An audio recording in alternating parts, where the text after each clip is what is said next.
بڑی چونکا دینے والی بریکنگ نیوز یہ سامنے آئی ہے کہ شہداؤں کی بے حرمتی کو لے کر جو ہے ایک بہت ہی اہم ترین اجلاس اہم ترین مقام پر ہوا۔ اس اجلاس میں جو ہے ملک کی ایک بہت بڑی مذہبی جماعت اور ان کے رہنما سے متعلق انتہائی اہم ترین فیصلے کیے گئے ہیں، جس میں خود ان کی زبان بندی اور نظر بندی کے علاوہ انہیں ہمیشہ کے لیے سیاست سے آؤٹ کرنے اور خاموش کرنے کی بھی جو ہے وہ تجویز شامل ہے۔ یہ بھی اطلاع ملی ہے کہ اسی جماعت کے بعض سرکردہ رہنماؤں اور دوسرے اہم ترین عہدیداروں کی ناموں کی ایک طویل ترین فہرست جو ہے وہ حساس اداروں نے مرتب کر کے پاکستان بھر کی پولیس، ایف آئی اے، رینجرز اور لیویز حکام کو فراہم کر دی ہے۔ اسی پارٹی کے بعض اہم رہنماؤں اور سرکردہ کارکنوں کے نام واچ لسٹ میں بھی شامل کر دیے گئے ہیں اور جلد ہی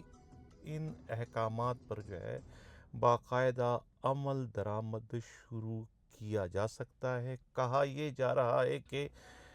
پاکستان مسلم لیگ نون اور پیپلز پارٹی کے بعض سرکردہ رہنماؤں نے جو ہے وہ اصل سرکار کو یقین دہانی کرائی ہے کہ وہ مولانا فضل الرحمان کو ان کے بیانات سے جو ہے وہ دستبردار کروانے اور ان کی جو ہے وہ وضاحت یا تردید کرنے پر آمادہ کر لیں گے۔ جب تک وہ اپنی کوششیں جاری رکھتے ہیں اس وقت تک جو ہے اس پارٹی اور ان کے سربراہ کے خلاف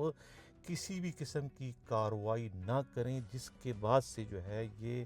کہا جا رہا ہے کہ یہ جو ایک خاموش آپریشن شروع ہونا تھا اسے فی الحال جو ہے وہ روک دیا گیا ہے، لیکن یہ اہم ترین فیصلے جو ہے وہ کر دیے گئے ہیں اور اس پر جو ہے وہ کسی بھی وقت جو ہے وہ عمل درآمد کیا جا سکتا ہے۔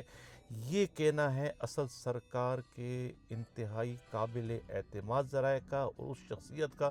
جو اس اہم ترین میٹنگ میں بنفس نفیس خود موجود تھے، اور ان کا یہ کہنا ہے کہ بالکل بھی جو ہے وہ اس میں کوئی نرمی لچک نہ دکھانے کی بھی بات کی گئی ہے کہ اگر گھی سیدھی انگلی سے نہ نکلے تو پھر انگلی کو ٹیڑھا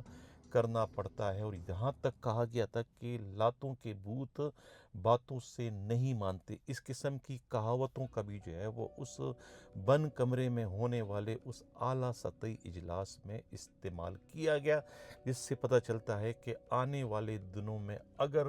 مولانا نے جو ہے وہ اپنی روش تبدیل نہیں کی تو پھر ان کے خلاف بھی سخت ترین کارروائی کرنے سے گریز نہیں کیا جائے گا۔